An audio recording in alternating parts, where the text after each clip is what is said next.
Welcome to study classes. Physics के इस session में 12th के लिए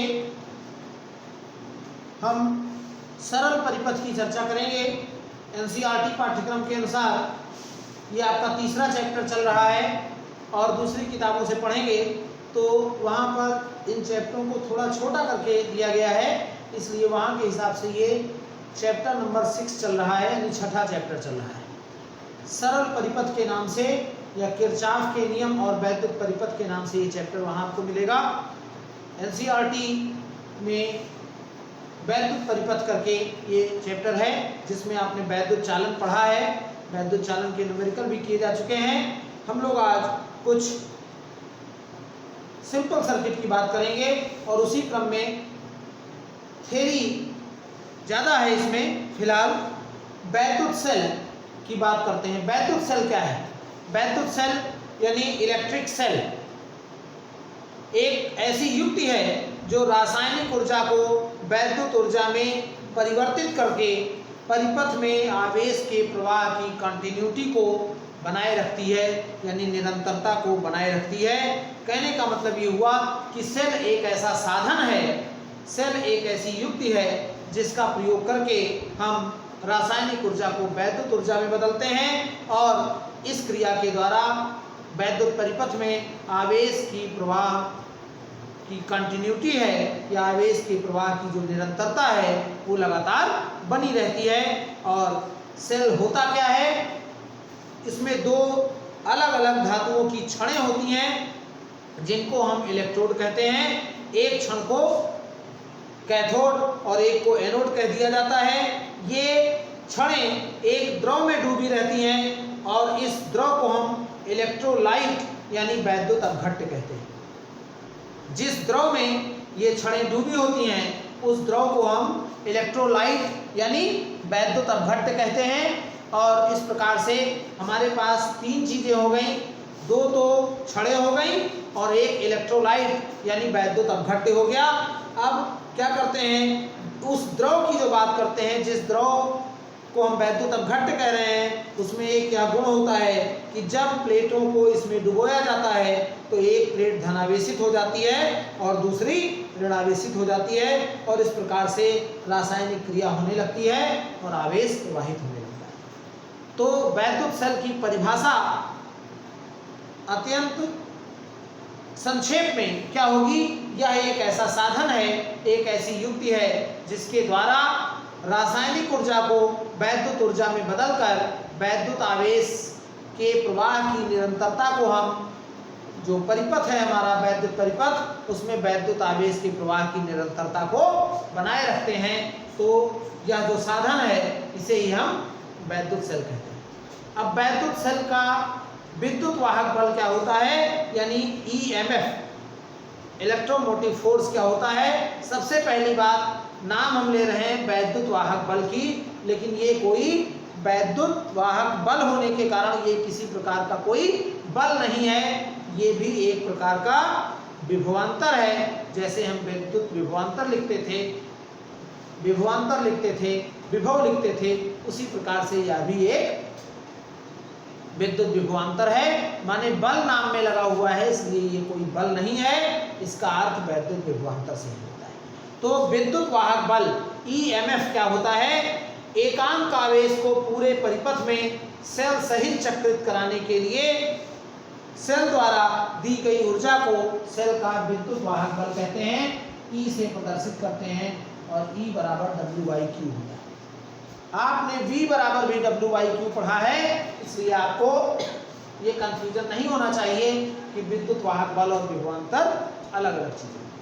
बस ये ध्यान देने वाली बात है कि विद्युत वाहक बल किसी सेल का नियत होता है। कोई सेल आप खरीदते हैं तो उस पर विद्युत वाहक बल कहीं लिखा होता है, 1.5 वोल्ट, 3 वोल्ट, कुछ इस तरीके से लिखा होता है।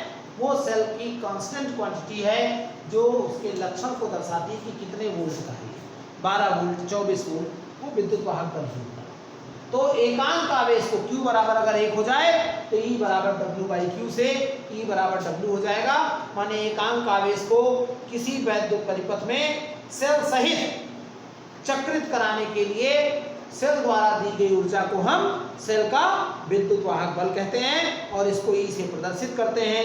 E बराबर W/Q, इसका मात्रक हो जाएगा जूल प्रति कूलाम, जिसे हम वोल्ट भी कह सकते हैं, यानी विद्युत वाहक बल का मात्रक वोल्ट हो सकता है। और जो विद्युत वाहक बल होता है वो सेल के भीतर ऋण इलेक्ट्रोड से धन इलेक्ट्रोड की ओर दिष्ट होता है। अगर हम एक सेल की बात करें, इस तरीके से एक सेल बना हुआ है और ये हमारा पूरा परिपथ हो जाता है, जिसमें ये एक रेजिस्टेंस है यानी प्रतिरोध हो गया।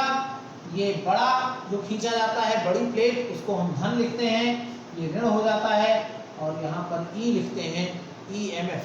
तो जो E की दिशा होती है वो ये होती है। E की दिशा आप यहाँ ढंग से देखें, ऋण से धन की ओर, यानी ऋण प्लेट से धन प्लेट की ओर E की दिशा होती है। ऋण प्लेट से धन प्लेट की ओर इसकी दिशा होती है और ये धारा की दिशा होती है। ये धारा की दिशा आपकी हो जाती है। ये महत्वपूर्ण सवाल हो सकता है 1 नंबर का कि विद्युत वाहक बल, सेल का विद्युत वाहक बल E किस दिशा में दिष्ट होता है। तो आप लिखेंगे सेल के भीतर ऋण इलेक्ट्रोड से धन इलेक्ट्रोड की ओर विद्युत वाहक बल दिष्ट होता है। अब बात आती है टर्मिनल विभवांतर की। टर्मिनल विभवांतर क्या होता है?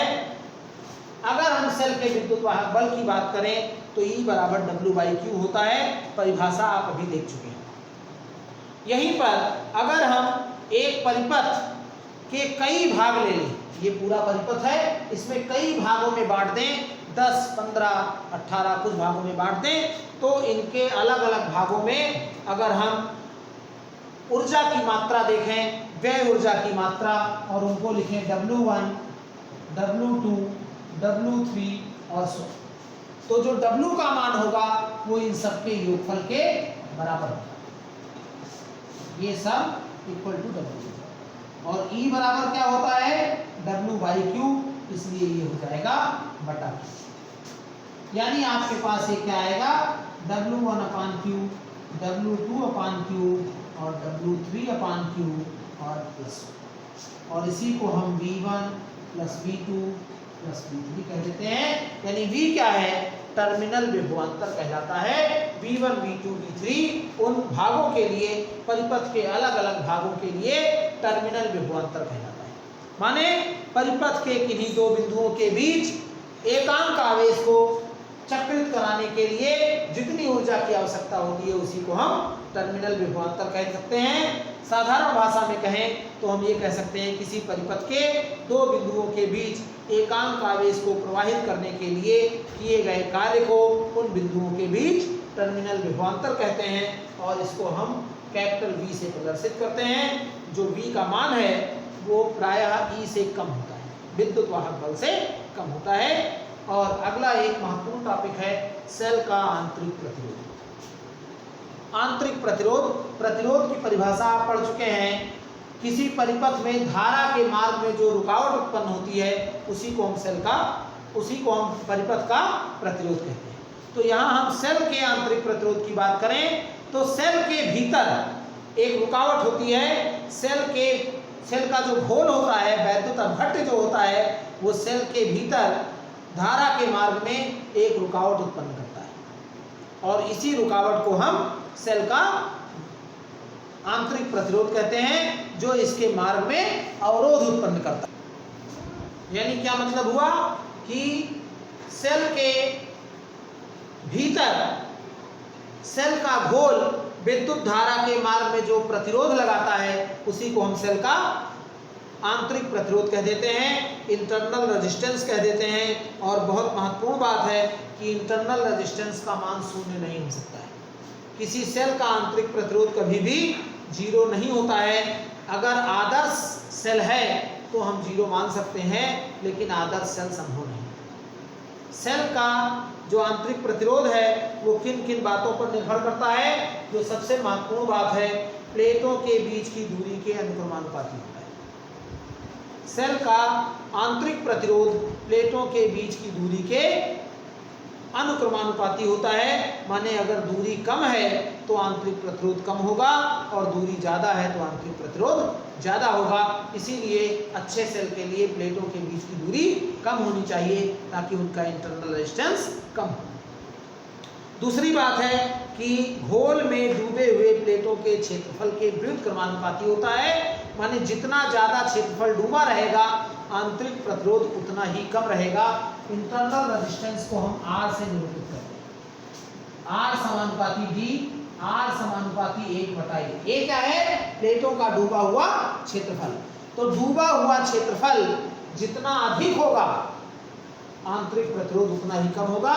इसीलिए हम ध्यान रखते हैं कि बैटरी जब हमारी होती है उस बैटरी की प्लेटें अम्ल में, एसिड में डूबी रहें। उसके इंस्ट्रक्शन में लिखा होता है कि प्लेटों को डूबा रहना आवश्यक है। जब आप देखें कि पानी कम हो गया है, माने अम्ल कम हो गया है, तो आप उसमें डिस्टिल वाटर डाल दें जिससे अम्ल में प्लेटें डूबी रहें। प्लेटों का ज़्यादा से ज़्यादा क्षेत्रफल डूबा रहेगा तो बैटरी का यानी सेल का इंटरनल रेजिस्टेंस, आंतरिक प्रतिरोध कम होगा और बैटरी अच्छे से काम कर पाएगी। अगली महत्वपूर्ण बात है कि वैद्युत अपघट्ट की सांद्रता के बढ़ने पर बढ़ता है। कंसंट्रेशन यानी गाढ़ापन नहीं होना चाहिए, और इसीलिए कहा जाता है कि बैटरी का जो द्रव है वो गाढ़ा नहीं होना चाहिए, वो पतला होना चाहिए। इसीलिए उसको हम डाइल्यूट करते रहते हैं, बीच बीच में हम उसमें डिस्टिल वाटर डालते रहते हैं जिससे वो पतला रहे, और जब पतला रहेगा तो जो हमारा इंटरनल रेजिस्टेंस है वो कम रहेगा और बैटरी अच्छे से काम कर पाएगी। अगली बात है वैद्युत अपघट्ट और प्लेटों के पदार्थ की प्रकृति पर निर्भर करता है। ये जब बैटरियां बनाई जाती हैं तो उनमें जो अंदर पदार्थ पड़ा हुआ है उस पदार्थ और प्लेटों के पदार्थ की प्रकृति पर भी निर्भर करता है। अब एक बहुत महत्वपूर्ण बात है जो 1 नंबर का सवाल भी है कि क्या किसी सेल का आंतरिक प्रतिरोध नियत रहता है? तो सेल का आंतरिक प्रतिरोध कभी भी नियत नहीं रहता है। सेल का उपयोग करते रहने पर ये बढ़ता जाता है, और यही कारण है आंतरिक प्रतिरोध के कारण ही बैटरियां खराब भी होती हैं। जब आंतरिक प्रतिरोध बहुत बढ़ जाता है तो एक ऐसी परिस्थिति आती है कि आंतरिक प्रतिरोध बहुत बढ़ जाने के कारण जो बैटरी है हमारी वो खराब हो जाती है और फिर हम उसका उपयोग नहीं कर पाते हैं। चाहे मोबाइल की बैटरी हो या कोई बैटरी आप ले लीजिए, तो आप देखते हैं कि कभी कभी ऐसी परिस्थिति भी होती है जब आप लॉन्ग टर्म उसका यूज़ कर लेते हैं, जब उसका समय एक जो निर्धारण है, जो निर्धारित समय है वो समाप्त हो जाता है, उसके बाद जब हम उसका उपयोग करते हैं तो चार्जिंग तो हम फुल करते हैं लेकिन वो हमारा चार्ज होने के बाद काम ठीक प्रकार से नहीं करती है। चार्ज करते हैं लेकिन बात करते समय तुरंत ही वो बंद हो जाती है। तो ऐसी स्थिति में उसका इंटरनल रेजिस्टेंस बढ़ जाता है और अब हम उस बैटरी का उपयोग नहीं कर पाते हैं क्योंकि अब वो बैटरी खराब हो चुकी है, उसकी लाइफ समाप्त हो चुकी है। यानी आंतरिक प्रतिरोध नियत नहीं रहता है बल्कि सेल का उपयोग करते रहने पर वो बढ़ता रहता है। तो ये बात हुई विद्युत वाहक बल, टर्मिनल विभवांतर और आंतरिक प्रतिरोध की, यानी ई, वी और आर की। अब हम आगे बात करेंगे कि इनमें संबंध क्या होता है। अब हमको चर्चा करनी है विद्युत वाहक बल ई, टर्मिनल विभवांतर वी और आंतरिक प्रतिरोध स्मॉल आर में संबंध। टर्मिनल विभवांतर को V से प्रदर्शित करते हैं, विद्युत वाहक बल को E से प्रदर्शित करते हैं और आंतरिक प्रतिरोध को R से प्रदर्शित करते हैं। और हमको इनके संबंध की चर्चा करनी है। तो एक सेल है जिसका विद्युत वाहक बल E है, आंतरिक प्रतिरोध स्मॉल r है, और उसको एक कुंजी के द्वारा प्रतिरोध R से एक अमीटर और एक वोल्टमीटर से जोड़ा गया है। अमीटर आप जानते हैं क्या होता है, अमीटर धारा का मापन करता है, A लिखा होता है यहाँ, और वोल्टमीटर यानी जो विभव का मापन करता है वो वोल्टमीटर कहलाता है। विभव का मापन उससे परिपथ में किया जाता है या परिपथ के दो बिंदुओं के बीच विभवांतर को हम उससे मापते हैं। अब हम यहाँ पर अगर इस प्रकार से एक परिपथ जोड़ देते हैं तो इस परिपथ की बात करें और इस परिपथ में धारा I बह रही है, समय t के लिए प्रवाहित हो रही है, तो समय t में प्रवाहित आवेश अगर q है तो q बराबर I × t होता है। t समय में प्रवाहित आवेश यानी t समय में प्रवाहित आवेश q बराबर I × t हो जाएगा। अब सेल द्वारा दी गई ऊर्जा कितनी हो जाएगी, सेल द्वारा दी गई ऊर्जा, इसको हम W कह सकते हैं। तो सेल द्वारा दी गई ऊर्जा W बराबर E इंटू क्यू हो जाता है, और E विद्युत वाहक बल है, Q का मान आप I इंटू टी पढ़ चुके हैं, तो EIT हो जाता है। ये सेल द्वारा दी गई ऊर्जा हो गई। अब जो बाह्य प्रतिरोध है R के सिरों के बीच विभवांतर अगर हम V डैश मान लेते हैं, जो हमारा बाह्य प्रतिरोध यहाँ लगा हुआ है, एक्सटर्नल रेजिस्टेंस, उसके सिरों के बीच विभवांतर अगर हम V मानते हैं, तो जो बाह्य कार्य है यानी R के सिरों के बीच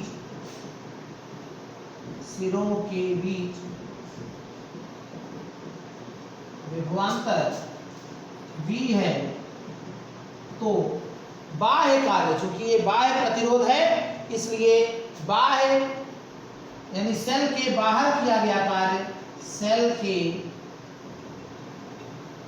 बाहर किया गया कार्य W एक्सटर्नल माने बाह्य कार्य, ये VIT के बराबर हो जाएगा, VIT। और सेल के भीतर यानी जो आंतरिक प्रतिरोध R है, तो सेल के भीतर किया गया कार्य क्या होगा, सेल के भीतर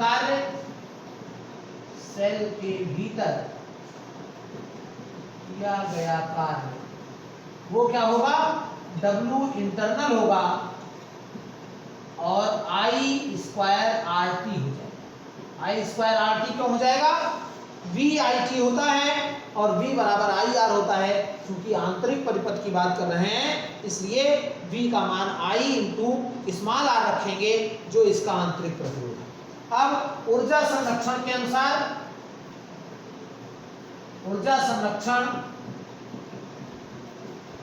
अनुसार, जो कुल कार्य है वो आंतरिक और बाह्य कार्यों के योग के बराबर होगा। W equal to W external plus W internal, और W एक्सटर्नल हो गया, कुल कार्य हो गया EIT, W एक्सटर्नल हो गया VIT, और इंटरनल हो गया I स्क्वायर। E बराबर आपके पास आ जाता है V प्लस IR, यानी सेल का विद्युत वाहक बल सेल के टर्मिनल विभवांतर से हमेशा अधिक होता है, और ये जो IR है वही अधिकता इसके मान को दर्शाती है। यानी अगर हम यहाँ से V का मान निकालें तो V बराबर E माइनस IR, V बराबर E माइनस IR होता है, और IR ही विभव पतन है, इसलिए कभी भी हमको सेल से जितना उसका विद्युत वाहक बल है उतना मान नहीं मिल पाता है आउटपुट, क्योंकि कुछ भाग उसमें आंतरिक प्रतिरोध के कारण क्षय हो जाता है। अगर I का मान 0 हो जाए तो V का मान E के बराबर हो जाएगा।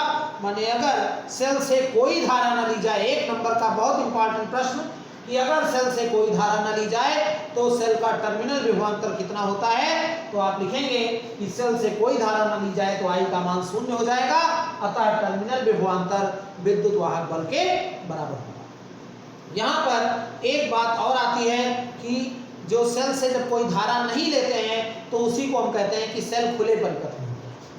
यानी दूसरा प्रश्न, सेल खुले परिपथ में है तो सेल का टर्मिनल विभवांतर क्या होगा, तो सेल खुले परिपथ में है, इसका अर्थ हुआ कि सेल से कोई धारा नहीं ली जा रही है, और जब कोई धारा नहीं ली जाएगी तो जो सेल का विद्युत वाहक बल है वही सेल का टर्मिनल, यानी उन बिंदुओं के बीच टर्मिनल विभवांतर का मान सेल के विद्युत वाहक बल के बराबर हो जाएगा। अब यहाँ पर एक बात महत्वपूर्ण यह है कि V बराबर आप पढ़ते हैं IR, तो जब V बराबर IR यहाँ रख देंगे तो ये हो जाएगा IR बराबर E माइनस IR, और हम इधर पक्षांतर कर लें तो IR प्लस I, ये हमारा कैपिटल E हो जाता है, और अगर हम इससे I कॉमन ले लें तो R प्लस स्मॉल r बराबर, यानी हमारे पास I का मान हो जाता है E upon capital R plus small r। I बराबर हम इतना भी लिख सकते हैं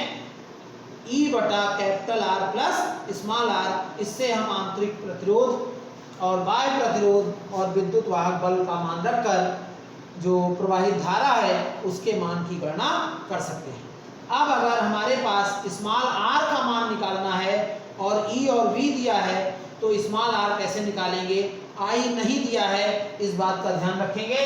तो यहाँ से हम आई आर बराबर लिख सकते हैं ई माइनस बी, यानी आर बराबर लिख सकते हैं ई माइनस बी बटा आई, और आई बराबर यहाँ से वी अपान आर होता है, तो जब वी अपान आर रख देंगे तो हो जाएगा E minus B upon V upon R ऊपर चला जाएगा, यानी आर बराबर लिख सकते हैं कैपिटल आर ई बटा वी माइनस वन।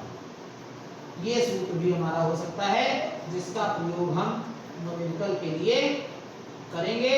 आपका जो प्रैक्टिकल का सिलेबस है, प्रैक्टिकल के सिलेबस में भी आंतरिक प्रतिरोध ज्ञात करना है, किसी सेल का आंतरिक प्रतिरोध, या आपके सिलेबस में जो है लेग्रांजे सेल का आंतरिक प्रतिरोध ज्ञात करना है रेजिस्टेंस बॉक्स और वोल्टमीटर की सहायता से, तो आप इस सूत्र का वहां प्रयोग करते हैं। ये बहुत महत्वपूर्ण प्रूफ है, न्यूमेरिकल के लिए भी बहुत महत्वपूर्ण है, और बाकी जो थ्योरी है वो तो है ही है, ये संबंध भी सिद्ध करने के लिए पूछ लिया जाता है, और उससे ज़्यादा महत्वपूर्ण है एक एक नंबर के सवाल।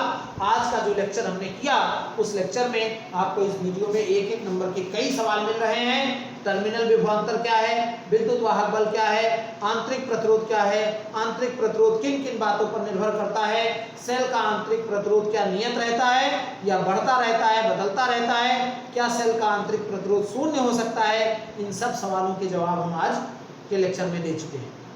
यहाँ पर एक सवाल बना, उसकी भी हमने चर्चा की कि कब सेल, अगर हम सेल से धारा ना लें तो विभवांतर का मान कितना होगा, विद्युत वाहक बल के बराबर होगा, और इसी को हम कहते हैं कि सेल खुले परिपथ में। ये भी एक महत्वपूर्ण सवाल हुआ।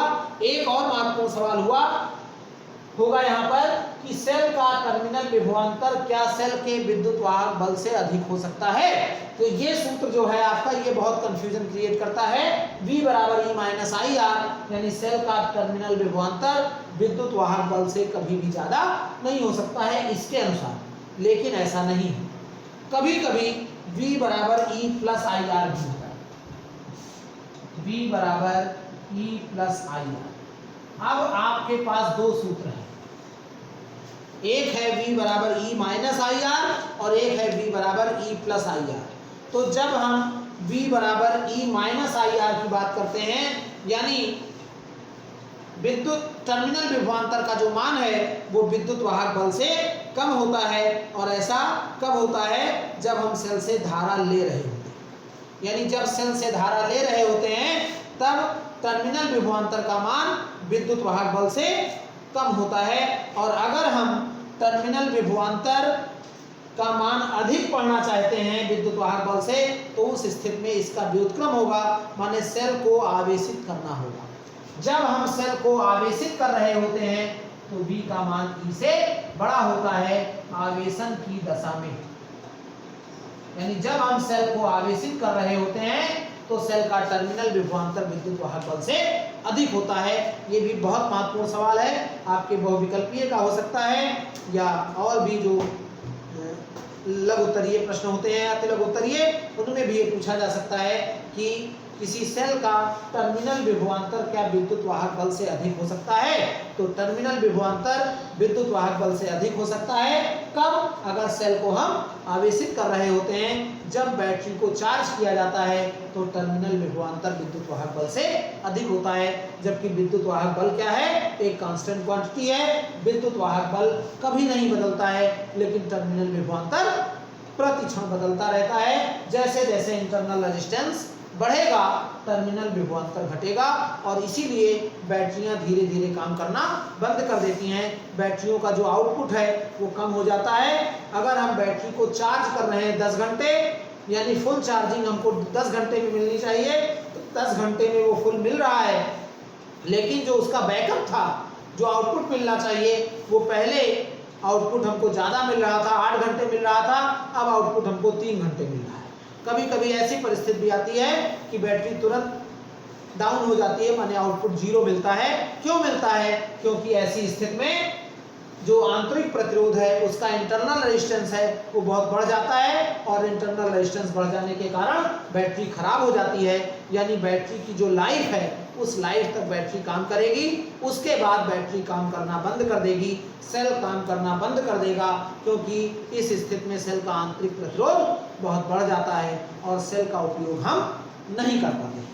ये आपका बहुत महत्वपूर्ण लेक्चर है, इसका प्रयोग आप करेंगे और अपना सिलेबस कंप्लीट करेंगे। अब दो तरीके के सेल होते हैं, एक प्राथमिक सेल और एक द्वितीयक सेल। थोड़ी सी बात इसकी कर लेते हैं 2 मिनट में। प्राथमिक सेल क्या है?